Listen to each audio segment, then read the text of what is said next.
Friday, August 5th. We didn't get on the road until about 8:30 a.m. due to a late Thursday night show in Worcester, Massachusetts. Derek and I had coffee with my roommate Eric, who will have moved into his house by the time we return from this trip. We started out slow, getting used to our loaded up, top-heavy bikes. In upstate New York, a car got a little too close to Derek and I gave them the finger. Before I realized it, Derek had taken out a bayonet and was trying to poke the car with it. I motioned to Derek to pull over, and he did. We each had a cigarette and cooled down a bit. He said he was really pissed about getting cut off by the car, but decided to put the bayonet in his saddlebag to deter the hand-to-car combat and any future incidents. When we finally arrived in Cleveland, we had dinner at Bob Evans with my mother, stepfather, and brother Andy. It was good to see them. We headed off after dark towards Indiana. At a gas stop along the way, we met an Indian lady who was also headed to Sturgis from New York. She was trying to go 1,000 miles in 24 hours to become an Iron Butt Club member. She liked to talk so much, I doubted she was going to make it in time. She said this was her third attempt.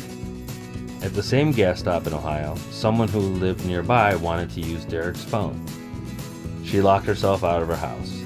He let her make the call and offered to unlock her door with a hand axe. She politely declined the offer and left to await the arrival of whoever it was she had called. After hours of cold night riding and nearly falling asleep while riding, we stopped for the night in Ohio, on the Indiana border at 5:30 a.m. to get some sleep before hitting the road again later that morning. Saturday, August 6th. Last night, early this morning at 6 a.m., just before we fell asleep at the hotel, Derek was scanning the TV, flipping and flipping channels.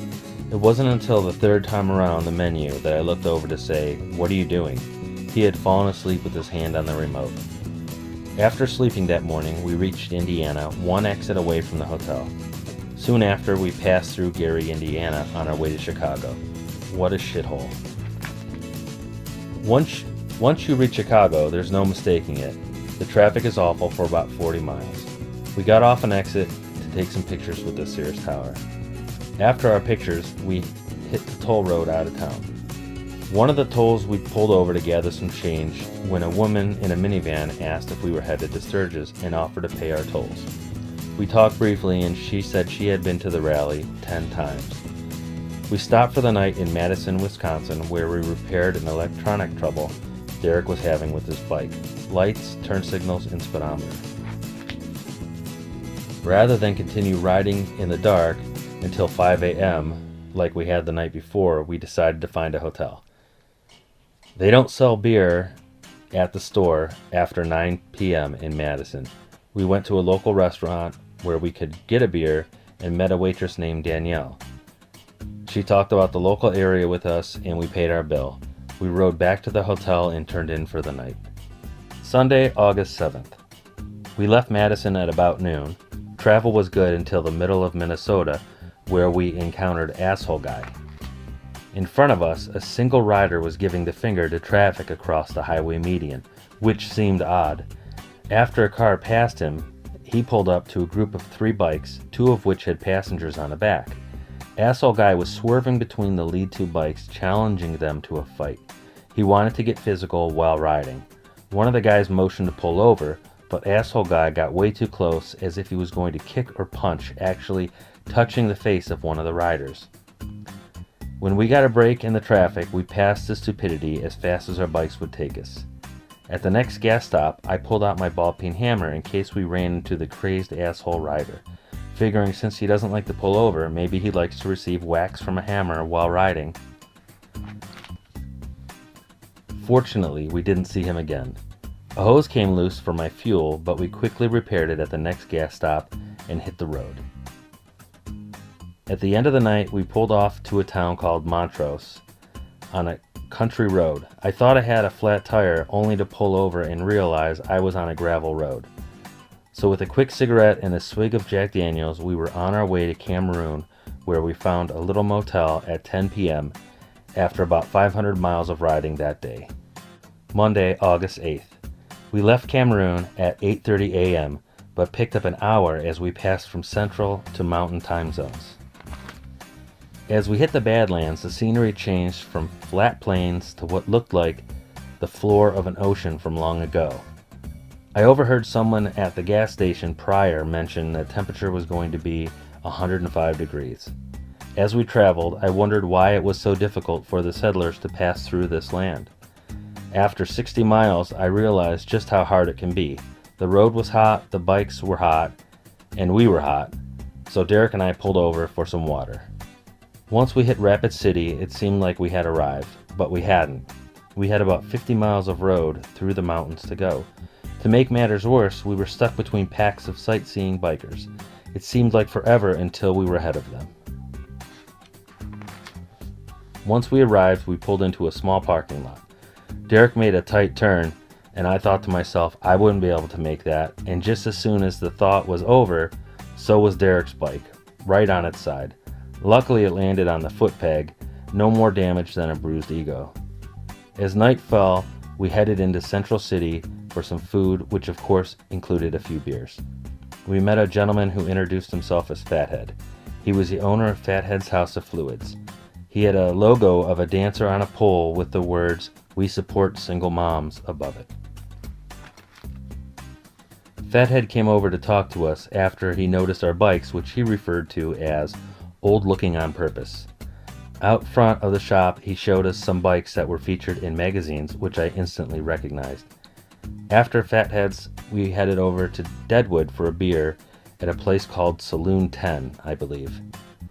Later, when we left, it was suggested that we travel off the main strip so as to avoid the police and the random pulling over bikes for sobriety testing.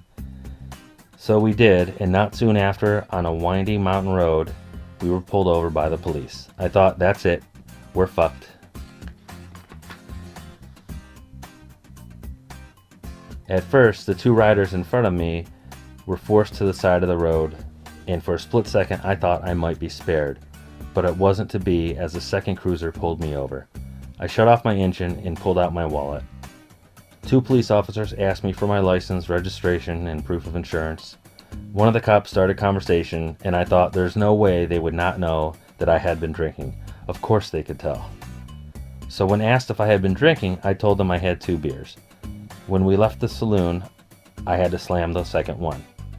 I was asked again how many beers had I had to drink. Again, I said 2. Police will sometimes try to look at you with sympathetic eyes as if to say they're your friend. The second cop asked again how many beers. 2. After passing a roadside sobriety test, I was asked to sit in the cruiser while they ran my plate. Out came the breathalyzer, and thoughts of Deadwood jail and a night in the pokey filled my head. They asked again how many beers. I said 2. I was told I didn't have the right to refuse a breathalyzer, so I blew .70. Awesome, no jail cell for me tonight. Before I had time to celebrate, they presented me with a ticket for expeditionary driving, claiming the reason I was pulled over was leaving an intersection too quickly. I had the option of paying the ticket on the spot or go to court the next day, so I paid the ticket and was given change from the cop's pocket. After catching up with the 2 riders who pulled over in front of me, they had a similar story. One blew a .64, the other a .79, just shy of the legal limit of .80. Tuesday, August 9th. We woke up after 4 hours of sleep. Everyone in our rental was headed to Sturgis for a wedding for some friends from Cleveland. Derek and I decided to head into Deadwood at about 1 p.m. As usual, the roads were jammed with traffic, bikes, and more bikes. On Main Street, we looked for a parking spot where there were none to be found. So we traveled down the strip where, to our surprise, a lot of people started taking pictures of us on our bikes. After finding a place to park, we walked to a small diner for a soda. That was where we had decided we'd had enough of trailer bikes and clogged up roads, and we were headed back to Massachusetts tomorrow. As we left Deadwood, I saw a police car waiting to pull out onto the road, but I had the right of way, and after last night, fuck that, he could wait. Once we pulled into Fathead's, a little down the road, Derek informed me that the cop car followed us for a few turns, and the driver was the same officer who had pulled us over the night before. At Fatheads, we had dinner, took a picture with him, talked a little about his bikes, and departed with a case of beer to end the evening at our rental house, off the road and away from the fuzz. Wednesday, August 10th. Today we left for home at 10:30 a.m., a little later than we had hoped. This morning, after Derek and I packed, Chris, our friend who met us in South Dakota from Ohio, tried to convince us to stay for a day or two longer. He seemed disappointed in our decision to leave a little early. It felt like he thought we were leaving because of the incident with the police. We traveled across South Dakota, headed east for a long, uneventful ride. We ended our day that evening in Iowa, where we got a hotel room and some fast food for dinner. Thursday, August 11th. We woke up to lightning, which didn't seem too promising for travel. Fortunately, we didn't encounter much rain. After a few hours on the road, Derek and I pulled over to a truck stop for a quick nap in a parking lot at a spot next to our bikes, using the curb as a pillow. We were woken up by the sound of squealing pigs. A truck with a semi-trailer loaded with pigs pulled in for fuel. During our trip, Derek and I noticed all the farms around and debated the method by which they used to kill the animals. He thought they died by a knife slit to the throat. I insist the machine probably hammered them in the head. Yesterday, we found the answer to our animal death debate. In South Dakota, we met an electrician who said he worked for Tyson's Foods. He told us they drive a rod through the head of the animals and they go up on chains to the ceiling into a conveyor. Parts are turned into all kinds of food that make up different products. He also said they kill about 300 an hour and do this for 16 to 18 hours a day. All this brings me back to those pigs in the truck. It's kind of creepy hearing all of those squeals. Do they even know? Later on down the road, we traveled back through Chicago, but this time rather than stay on Route 90, we took Route 80 to avoid traffic. It was a little easier with just one toll, but the truck drivers noticed too, and it's apparent by all the truck traffic. The road felt like major construction over a large strip mine or crater, the size of the one that killed all the dinosaurs when the comet hit the Earth theory. All of those trucks and the two of us motorcycles, no taller than the tires, definitely put things into perspective. We ended the night in South Bend, Indiana, about 6 miles from Notre Dame, according to the clerk at the front counter of our hotel. Friday, August 12th. We left Indiana at 6 a.m. for what would be our longest day yet.